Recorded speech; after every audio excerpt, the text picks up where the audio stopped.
What's up guys, in this video I will teach you what is a process, and yeah, this is not going to be in any language. It's just that I want you to know what is a process, and in other videos I will explain to you how to create a process in, for example, C language or Python.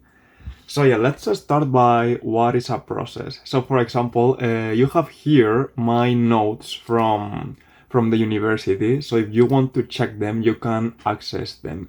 Like they are public, and you just have to access to my GitHub, and then you go here, which is a public repository, and you go to Soper, which it's operative systems, partial 2, well no, partial 1, and then the second one. This is in Spanish, and well, if you know Spanish, it's okay. If not, I'm sorry. So yeah, here we have what is a process, and it says that a process is also known as a task and represents the execution of an individual program. So yeah, for example, whenever we execute a program in C, that's a process. Like the execution of that program is a process. So if we go to the Ubuntu terminal and we type ps -aux, we see here all the processes that are in the system. So for example, yeah, when you use the Linux subsystem in Windows, you don't have many processes, but usually there are. Also, you can check this in Windows, just type in Control Alt Supreme, I don't know how to say that in English, and yeah, you have it here. You can see that there are plenty of processes running. So yeah, each one of these is a process, and it's been run by the system. So yeah, what does a process have? It has a BCP, in Spanish is Bloque de Control de Procesos, process control block, I think. I don't know if it's like that.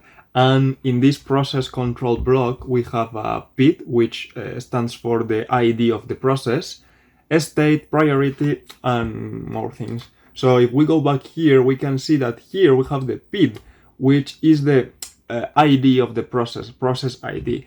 So we see that this terminal that it's open has the process 11. If, for example, we open another terminal, let's open another terminal and do ps -aux, you see that we have now a new terminal, and here it's the process ID is the 58. Before we had the 11, which is still here, the 11, and yeah, that's so. If we continue with the components of a process, we see that we have a stack. But inside the stack there are two types of stacks. Like the process contains both, but it has one for the core and one for the user. The one for the core is used by the operating system, and the one for the user is used by us, by the programmers. Then we have data and text, where we have the code that we wrote. Also, we have shared memory, but this shared memory, you have to reserve that in order to use it. We will see that in C. So another thing is that the processes have states, and there are a lot of types of diagrams of states, but let's start by this one. So yeah, whenever you press enter to execute a process, what it happens is that it's in the new state. So when there's enough memory to accept that process, it will go to ready. That process is ready to execute. So then, when the core decides that you can execute, then the process changes his state to execution. So yeah, then it's executed, and it can happen two things. That, for example, the process can be executed for 10 seconds and that time finishes. In this case, it will go back to ready because nothing happened. Like the process can still go on, but nothing happened, but it's just that the process had a time and that time finished. Or, for example, it needs to use the printer, and the printer is not available. So the process will go block. Like now it will be blocked because it's waiting for the printer to be ready.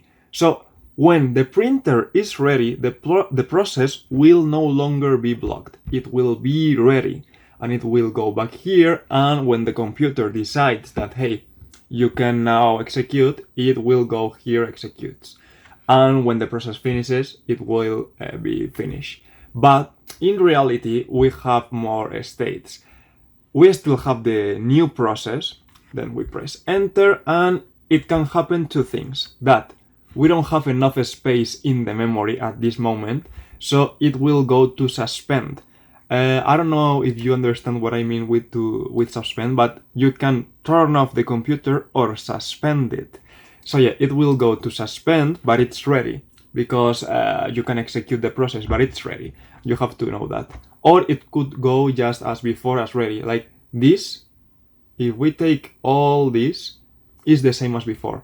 The thing is that now, if we don't have enough space in the memory, we can go to suspend. And what suspend means is that the process is not stored in the memory. When I talk about memory, I don't mean, I mean the RAM memory RAM.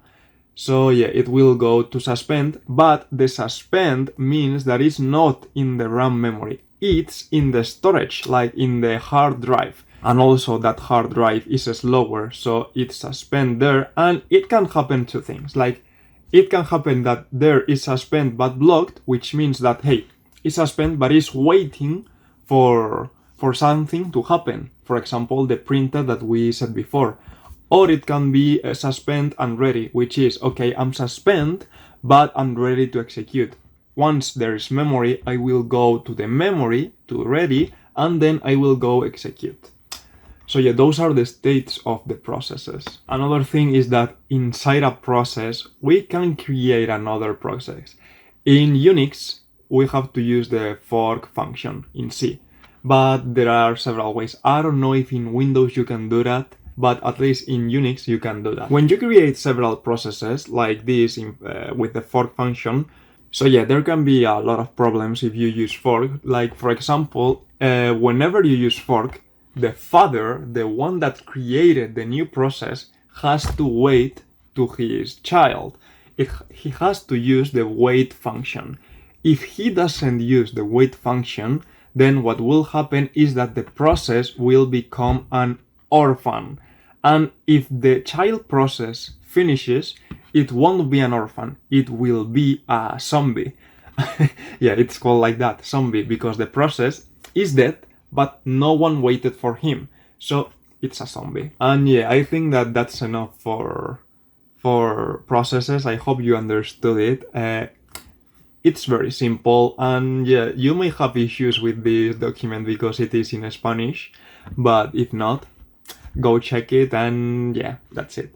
So I hope you enjoyed the video, that you understand what is a process, and see you in the next one. Like, share, subscribe, and yeah. Don't forget to go and check my website, in which I talk about trading and cryptocurrencies and all that stuff for a very cheap price. Damn, Sosa. You going crazy.